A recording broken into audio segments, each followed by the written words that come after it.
오늘 하나님의 말씀은 우리들에게 예수님의 선교 중심지였던 가버나움에서 일어났던 어떤 한 사건을 우리에게 들려줍니다. 가버나움은 예수님이 늘 머무시면서 쉬기도 하시고 복음 전도에 재충전을 할 수 있는 기회를 얻으셨던 그런 곳입니다. 그래서 크리소스톰은 초대 교회의 교부이신데 베들레헴은 예수님을 잉태했고 나사렛은 예수님을 자라게 했다면 가버나움은 예수님을 늘 그곳으로 불러주셨다, 이렇게 불렀다, 이렇게 얘기를 했습니다. 그만큼 가버나움은 예수님에게 사역에 있어서 빼놓을 수 없는 자리입니다. 가버나움 회당에 가서 말씀도 많이 전하시고 또 그곳에 머무시면서 여러 가지 이적들도 행하시고 그랬는데, 예수님께서 말씀을 전하시고 이제 지난주에 말씀을 드렸지만 예수님이 그곳에 머무르지 못하시고 다른 곳으로 가셨다 그랬잖아요. 그러다가 이제 며칠 있다가 다시 돌아오셨는데 또 사람들이 몰려온 것입니다. 사람들이 몰려오니까 또 말씀을 전하고 계셨는데 느닷없는 사건이 하나 생겼습니다. 그게 뭡니까? 여러분들이 잘 아시는 중풍병 환자가 천장에서 내려온 것입니다. 예수님은 하늘에서 내려왔는데 이분은 천장을 뚫고 예수님 앞으로 나온 것입니다. 그러니까 열심히 말씀을 전하고 있는 이 설교 자리에 지붕이 열리고 환자가 내려온다고 하면 생각을 한번 해보십시오. 그 상상이 얼마나 당황스럽겠습니까? 지붕이 뚫을 수 있는 지붕이었기 때문에 옛날 이스라엘 집들은, 그래서 지붕을 열고 네 사람이 환자를 침상에다가 다른 예수님 앞으로 내린 것입니다. 왜 그랬을까요? 사람들이 너무 많아서 침상을 들고 들어갈 수 없을 정도로 예수님이 인기가 최고였습니다. 말씀을 듣고자 하기도 하고 병을 고침받기도 하고자 해서 사람들이 몰려왔지만 이 뜻밖의 사건 앞에 많은 사람들이 의아해하고 당황스러워하고 놀랐을 것입니다. 예수님도 그랬을 텐데 예수님의 반응은 굉장히 의외입니다. 5절 말씀을 보면 예수께서 그들의 무엇을 보시고? 믿음을 보시고 중풍병 환자에게 이 사람아 내 죄가 용서받았다 하고 말씀하셨습니다. 그리고 11절에 보시면 내 자리를 걷어서 집으로 가거라. 중풍병 환자는 그럴 수 없는 사람이어서 침상에 그저 뉘어져서 왔는데 내 자리를 걷어서 집으로 가거라. 이래서 그는 그렇게 하게 되었습니다. 예수님의 말씀은 말씀대로 되는 줄로 믿습니다. 말씀대로 용서받고 말씀대로 치유되고 말씀대로 구원받는 것입니다. 예수님께서 이렇게 하시게 된 배경에는 이 중풍병 환자를 불쌍히 여긴 네 사람이 있었습니다. 그 간절함이 왔을 때에 들어갈 수 없으니까 지붕을 뚫고서라도 가야 되겠다, 이런 무례한 행위를 하게 된 것입니다. 그 무례한 거죠. 주인에게 허락받았을까요? 너희 지붕 좀 뜯자? 안 했을 것입니다. 무턱대고 했을 것입니다. 왜 그랬을까요? 예수님은 그들의 믿음을 보시고 그랬습니다. 여러분, 믿음이 있었기 때문에 이렇게 할 수가 있었다 하는 것이죠. 지난주에 말씀드린 것처럼 우리에게는 예수님을 향한 갈망이 있어야 합니다. 주님 만나지 않으면 내 인생은 끝입니다. 그러나 이것이 믿음이 없이는 갈망이 일어날 수 없고, 믿음이 있으면 갈망은 점점 커지기 마련입니다.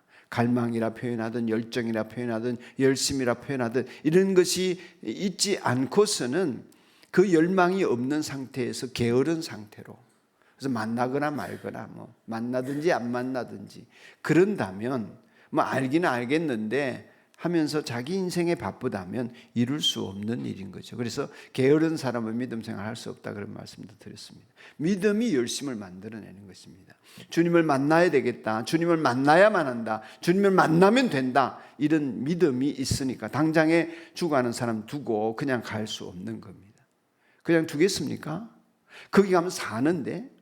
그래서 예수님에게 방해가 되는 줄 알고 사람들이 욕할 줄도 알고 주인들에게 배상해야 될 줄도 알지만 이들은 적극적으로 무모한 일을 하게 된 것입니다. 이들에게 사람들의 반응이나 지불해야 될 돈이나 또는 예수님에게 들을 핀잔 같은 것은 문제가 되지 않았습니다.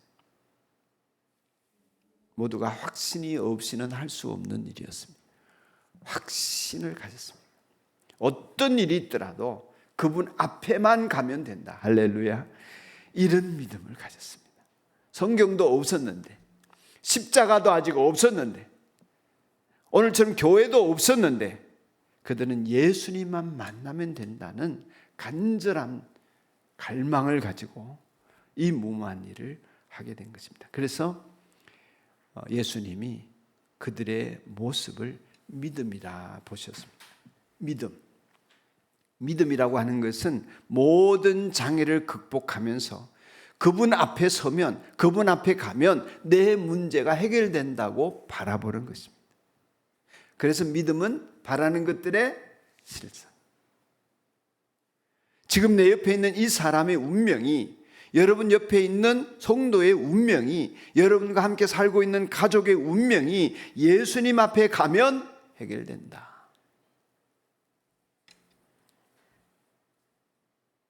하나님을 믿지 않는 저 사람도 예수님 만나면 나처럼 변화되어서 기쁘고 즐겁게 인생을 살다가 천국에 들어가게 될 것이다.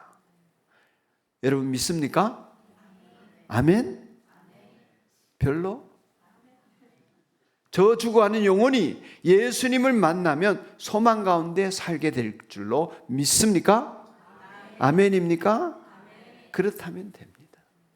그렇다면 그 믿음이 있다면 주님이 하십니다. 할렐루야.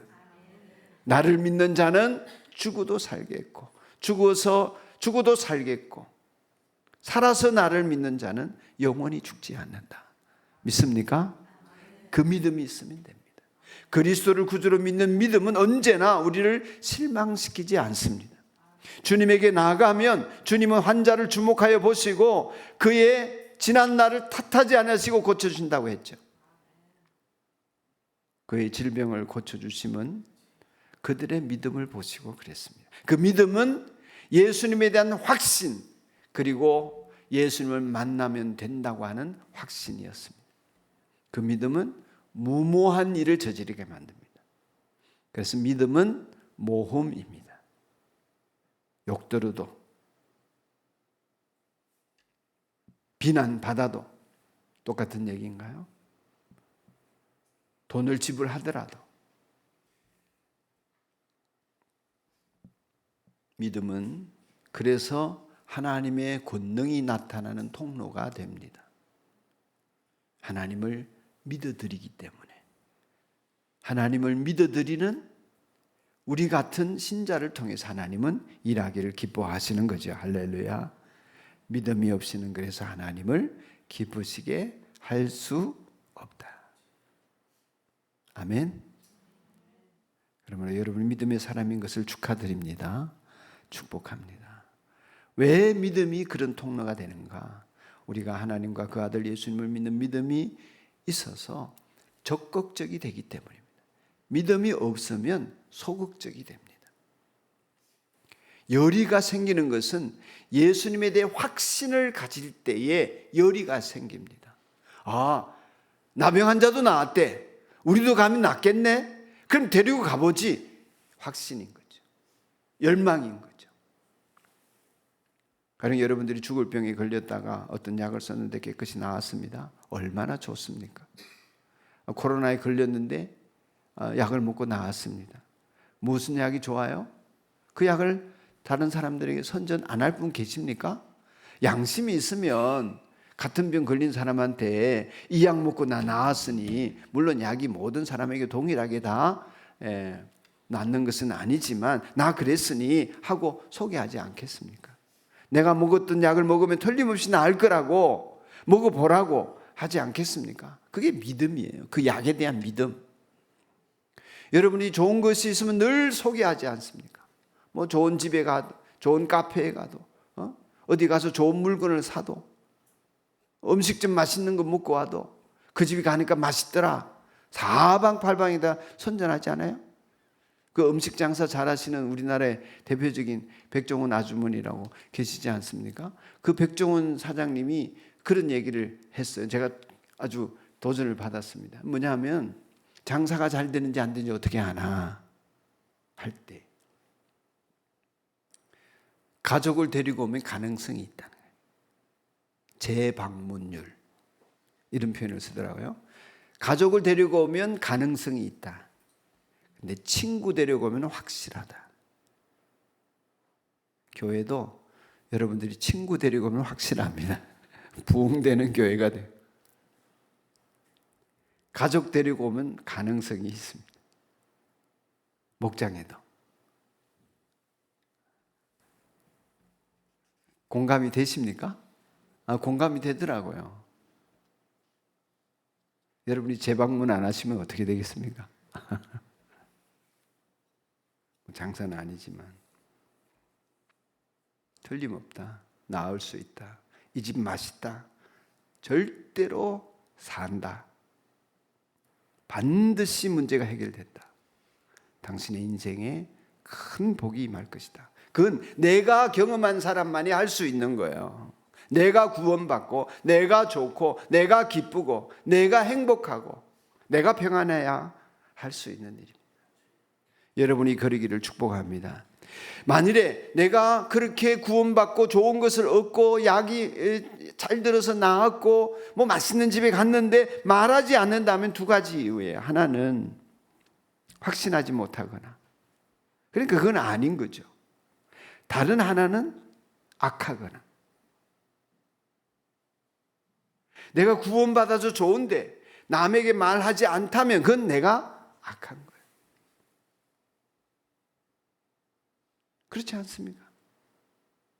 나 혼자 독차지하고 싶은 마음, 아니면 이기심, 아니면 저 사람 죽거나 살거나 상관없어 지옥 가든지 말든지, 다 악한 마음입니다. 믿음의 사람은 축복의 통로가 되는 것은 내가 치유받고 구원받고 영생을 얻고 하나님 자녀로 사는 것이 너무나 좋은데 그 좋은 것을 가지고 다른 사람들에게 말하니까 복의 통로가 되는 거예요. 기도해 주니까 복의 통로가 되는 거예요. 그 사람에게 사랑을 나누어 주니까 복의 통로가 돼요. 진리의 복음을 전해 주니까 축복의 통로가 된다는 것입니다.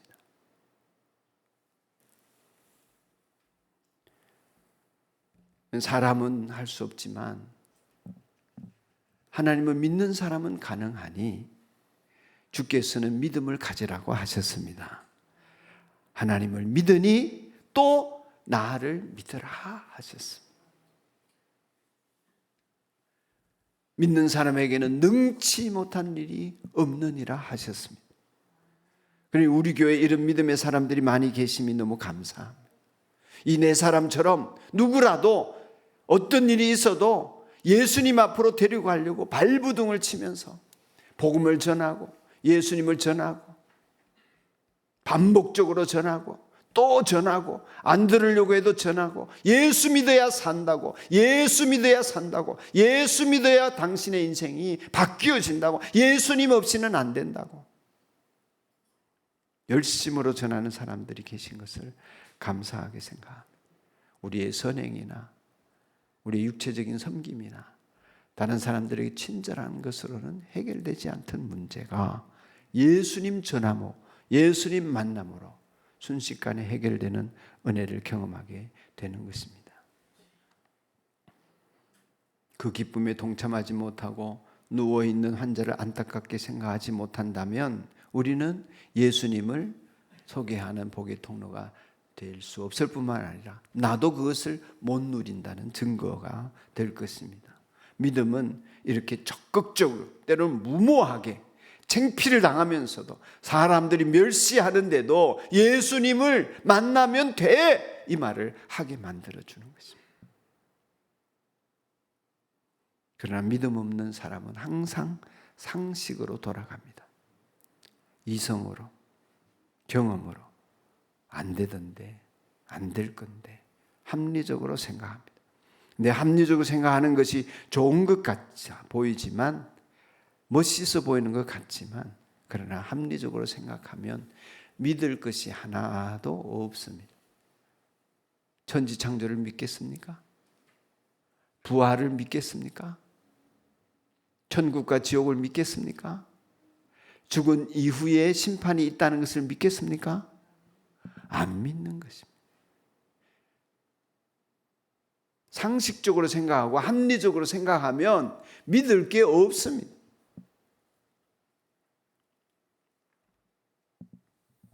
하나님 말씀을 믿고 계시를 믿고 십자가의 사랑을 믿는 것이지요. 할렐루야. 예수님은 우리를 멸망해서 살리셨습니다. 예수님은 그 일을 위해 당신의 목숨을 내어놓으시고 십자가에 죽임 당하셨습니다. 우리를 죄와 허물에서 벗어나도록 피를 흘려 죽임 당하시면서 저희 죄를 사하여 주옵소서. 그래서 우리가 구원받아 하나님의 자녀가 되었습니다. 아멘. 예수님을 믿음으로 천국의 소망을 갖게 되었습니다. 여러분의 소망이 무엇입니까? 여러분의 소망이 무엇입니까?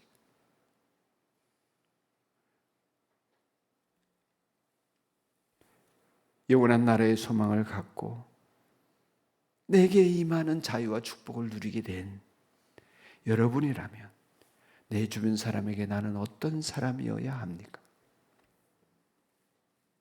이 네 사람처럼 한 자를 안타까워하고 이 기쁨을 모르는 사람이 불쌍하고 여전히 세상 일에 아둥바둥하면서 그래봤자 죽을 인생, 그래봤자 천벌받아 지옥 갈 인생이 살려고 몸부림치니 죽는 길을 가는구나.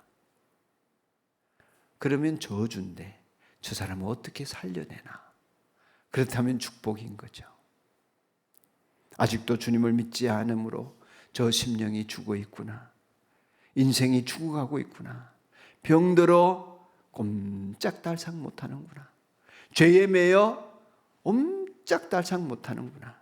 이게 보이니까 안타깝고, 이게 보이니까 예수님 만나야지, 이게 보이니까 당신도 예수 믿으면 살아, 예수 믿어야 살아. 나도 예수 믿고 살았어.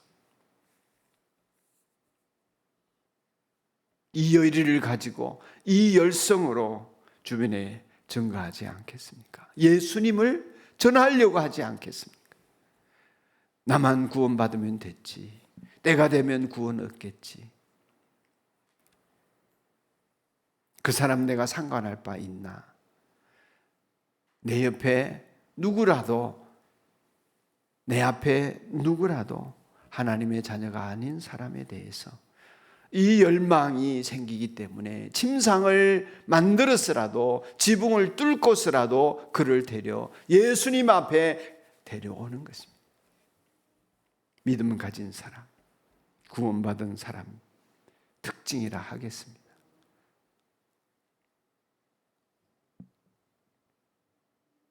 하나님은 그런 여러분이 희망이고 그런 교회가 희망인 줄로 믿습니다. 하나님의 영광과 구원의 복락을 나타낼 통로들이기 때문입니다. 여러분이 그런 믿음으로 나아가는 사람들이기를 축복합니다. 할렐루야. 얼마나 감사한지. 그런데 많이 읽었던 이 본문의 말씀, 또 여러분들이 잘 알고 계신 이 본문의 말씀에서 말씀을 준비하던 중에 제 마음에 걸린 것이 하나 있는데, 그게 5절에 아까 읽었던 말씀입니다. 예수님께서 그들의 믿음을 보시고 한 자에게는 뭐라고 말씀하셨냐면, 이 사람아 내 죄가 용서받았다 이러셨습니다. 아니 그냥 내 치유함을 받아라, 뭐 예수님이 문둥병 환자에 그랬던 것처럼 손 대시면서 깨끗해져라 이러시면 되는 거잖아요. 그런데 환자를 보시고 깨끗해져라, 뭐 고침받으라 이렇게 안 하시고 내 죄가 사함받았다, 내 죄가 용서받았다 그러셨습니다. 사랑하는 여러분, 여러분의 죄는 용서받은 줄로 믿습니다. 확신하십니까? 그런데 예수님이 왜 이 사람에게 일어나 걸어라 하지 않으시고 용서받았다 이렇게 하셨을까? 그렇게 말씀을 하실 때에 생길 논쟁들, 주변 사람들이, 아니 하나님이 용서하는 거지 왜 자기가 용서해? 당장 일부 학자들이 그런 마음이 들었다는 거 아닙니까? 의아해했습니다. 우리는 모두 하나님으로부터 용서받았던 받은 죄인이라는 것을 믿습니다만은 이 사람들은, 이 이야기를 듣는 사람들은 예수님이 죄 용서할 수 있는 권한이 있는지를 모르잖아요. 그렇다면 이 사람에게 죄가 어떻길래 용서받았다 이렇게 말씀하셨을까? 여러분에게는 중풍병 환자의 죄가 뭘 것 같습니까? 여러분들을 한번 생각을 해보세요. 이 환자가 들어 누워가지고 무슨 죄를 지었을 것 같습니까? 어떤 특정한 죄 때문에 병에 걸렸다는 얘기인가요? 그러면 병이 죄 때문에 온 것입니까? 이 사람이? 그런 의미일까요? 그런데 요한복음 9장에 보면 나면서부터 소경된 사람에 대하여서 예수님이 하시는 말씀이, 사람들이 이 사람이 누구 죄 때문에 나면서부터 소경이 됐습니까? 부모 죄 때문입니까? 자기 죄 때문입니까? 이렇게 묻는 사람들에게 예수님이 하신 말씀이 뭡니까? 부모의 죄나 자신의 죄 때문이 아니라 하나님의 영광을 드러내기 위해서다 이렇게 말씀하시면서 죄가 병의 원인이 아니라고 말씀을 하셨거든요. 근본적으로 죄가 원인이 된 병이 있습니다. 그렇지만은 모든 병이 죄 때문에 생겨나는 것이 아니라는 거죠. 그렇다면 이 사람은 무슨 죄가 있어서 중풍까지 걸렸나 이렇게 말할 수 있잖아요. 그런데 그게 과연 그럴까 하는 생각이 들었습니다.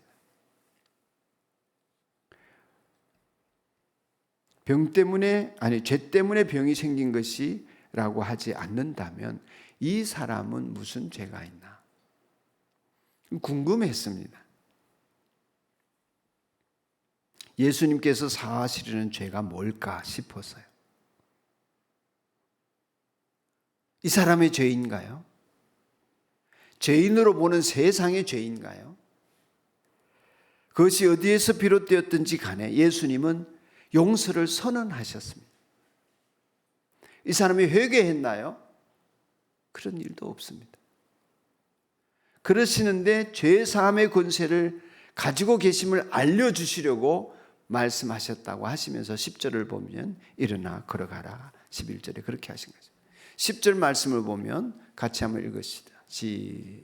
시작. 그러나 인자가 땅에서 죄를 용서하는 권세를 가지고 있음을 너에게 알려주겠다. 예수께서 중풍병 환자에게 말씀하셨다. 아멘. 걸어가는 것, 나음을 얻는 것과 동시에 죄사함의 치유가 일어나는 그런 예수님이심을 말씀해 주셨다. 그것을 알게 하고 싶었다. 그 말씀. 이 사람의 근원적인 문제는 병이 아니라는 거죠. 몰려오고 있는 사람들, 예수님 주변에 앉아있는 율법학자든 동네 사람이건 부자든 가난한 사람, 모든 사람의 문제는 지금 눈에 보이는 이 현상의 문제가 아니라는 것입니다. 그 근원에는 그 사람과 그 인생을 붙잡고 있는 악한 권세, 어둠의 영들, 죄를 짓게 만들고 죄로 올가매어서 옴삭달싹하지 못하게 만드는 어둠의 영의 역사가 있다는 것입니다. 그가 고침받는 것은 곧 죄에서 자유케 되는 상징이라는 것이죠. 여러분, 그러므로 돈이 문제가 아니라는 것입니다. 돈 문제라고 하지만 돈이 문제가 아니라, 우리 인생의 문제는 성공이 문제라 하지만 성공이 문제가 아니라, 집안이 그래서 그렇다 하지만 집안 문제가 아니라 죄의 문제라는 것입니다. 그 대부분의 죄는 문제 삼지 않습니다. 사람들이. 그 대부분의 죄는 죄를 알지도 못합니다. 죄라고 여기지도 않습니다. 당연한 내 감정이다. 당연한 내 행실이다. 내가 해야 할 권리다. 이렇게까지 생각합니다. 자세하게 말씀을 드리기는 어렵습니다만은 죄의 값은 죽음인데 몰라서 멸망합니다. 몰라서 죽습니다. 죄의 문제를 해결하지 않는 사람은 하나님 앞에 영원히 죽어 있는데도 모르지요. 그래서 진리의 말씀, 복음이 전파되어져야 되는 이유도 있습니다만은 복음을 믿는 사람조차도, 교회를 다니는 사람들조차도 이 죄의 문제를 해결받지 못한 사람이 많습니다. 병 고치러 오신 예수님이 아니에요. 병을 고쳐주셨지만 예수님은 병 고치러 오지 않으셨습니다. 예수님은 배고픈 사람에게 먹을 것을 주셨지만 예수님은 먹을 것을 주러 오지 않으셨습니다. 예수님은 죄에서 우리를 건지러 오셨습니다. 할렐루야. 병을 고쳐도 죄에서 못 벗어나면 지옥 갑니다. 예? 가난에서 벗어나도 죄에서 못 벗어나면 천벌 받습니다. 출세를 해도 잘 살아도 말이죠, 죄에서 못 벗어나면 지옥 갑니다. 부잣집에 살아도 죄에서 못 벗어나면 하나님 심판을 면할 수 없습니다. 원하는 대로 대학도 들어가고 결혼도 하고 취직도 하고 다 해도 죄에서 못 벗어나면 멸망받습니다. 교회를 다니고 봉사를 해도 충성을 해도 죄에서 못 벗어나면 지옥 갑니다. 우리의 지옥은, 우리가 가게 되는 지옥은 여러분은 아닌데 인간들이 가게 되는 지옥은, 그 말이에요. 잘 들어야 되는데 우리 보고 지옥 간다 했다 뭐 이러시면 안 되는데, 인간들이 가게 되는 지옥은 죄 때문에 가게 된다고 보기도 하지만 죄를 모른 채 혹은 알아도 회개하지 않아서 하나님으로부터 용서받지 않아서 지옥을 가는 것입니다. 아무리 죄가 많은 사람도, 예수님 옆에 강도가 매달려 있은 강도 짓을 하지 이제 사형수인데 죽는데 그런 사람도 예수님으로부터 용서받으면 천국 가는 것입니다.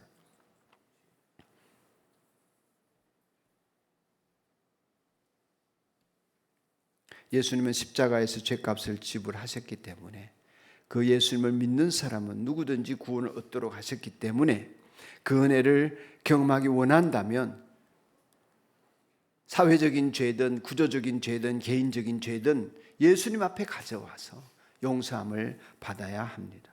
예수님은 사람들이 이 중풍병자를 정죄하는 줄 아셨습니다. 그 사람이 매달려 올 때에 주변 사람들은 아유 저 죄인 이랬을 것입니다. 사회적인 통념이나 개인적인 편견이나 종교적인 어떤 교리에 의해서 그는 죄인일 수밖에 없었습니다. 모든 병은 죄 때문이라고 당시 사람들은 봤기 때문입니다. 그러니 이 중풍병자는 사회로부터 격리당하고 통념에 의해서 죄인 취급받고 그 죄를 회개해야 될 텐데 이런 잘못된 가치관에 희생당하는 사람이었을 수 있습니다.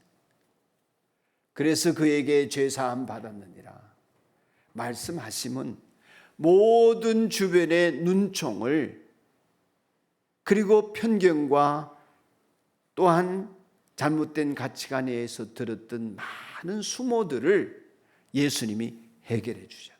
할렐루야. 벗어나게 하셨다는 것입니다. 그러니 사회생활 하다가, 직장생활 하다가, 이 세상살이 하다가 억울하고 원통하다, 분하다 하는 사람 예수님 만나야 합니다. 할렐루야. 거기서 벗어나게 해주십니다. 자유케 해주십니다.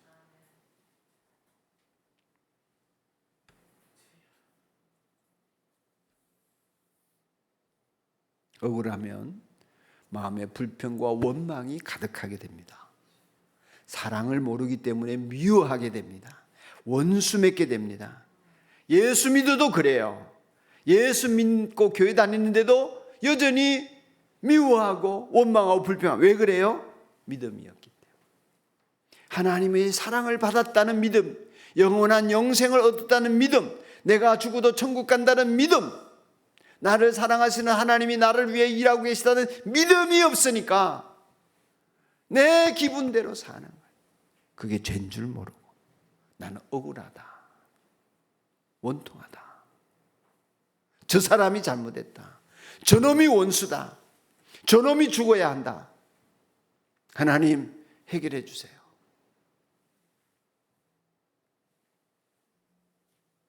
하나님으로부터 용서받은 은혜의 경험이 없는 사람의 특징이에요. 그래서 제가 어제 새벽 설교를 했습니다마는 말라기를 보면 말라기서에 저 사람들 처리해 주세요 하나님. 왜 저런 악인이 잘 삽니까? 의인이 나 같은 하나님의 백성이 고통받습니까? 말라기가 이렇게 말합니다. 저를 심판하는, 저 악인을 심판하는 그 심판이 너에게도 해당된다는 것을 너는 모르느냐? 모르죠. 모릅니다. 악인을 심판하시는 하나님이 나도 심판하신다는 것을. 나의 마음을 들여다보고 죄를 발견하고 회개하며 예수님을 만나는 일이 은혜 중에 은혜라고 하는 것, 여러분이 경험하면 다른 사람이 꼭 그렇게 해야 된다는 것을 깨닫게 됩니다. 확신하게 됩니다. 데려오게 됩니다. 죄의 보혈로 씻지 않으면 안 되고 영생의 복락을 얻지 않으면 안 되고 그렇지 않은 이상은 이 세상살이는 지옥과 같다는 것을 여러분이 경험하고 여러분이 확신하게 되면 예수님의 복음으로 얻게 된 진리와 그 진리 안에 있는 평안과 자유를 다른 사람에게 전파하는 사람이 될 줄로 믿습니다. 그러므로 그리스도의 가장 큰 축복은 중풍병이 낫는 것이 아니라 죄에서 해방되는 것입니다. 자유케 되는 것입니다. 그리스도인의 참된 축복은 무엇을 얻는 데 있는 것이 아니라 우리 성철 형제가 아까 그렇게 기도해 주셨습니다만 내려놓고 자유로워지는 것입니다. 죄에서 자유로워지는 것입니다. 자유하게 된 사람은 마음의 평안과 기쁨을 누리게 되기 때문에 그러기를 축복합니다. 그러기 때문에 다른 사람을 자유롭게 해주고 싶은 거예요. 자유로워진 여러분을 축복합니다. 만일 지금 묶여 있어서 이 기쁨과 자유를 모른 채 다른 사람에게 전할 게 없고 여전히 내 안에서 정죄감만 가득하다면, 그렇게 묶여 있다면 죄에서 자유케 되기를 주님의 이름으로 축원합니다.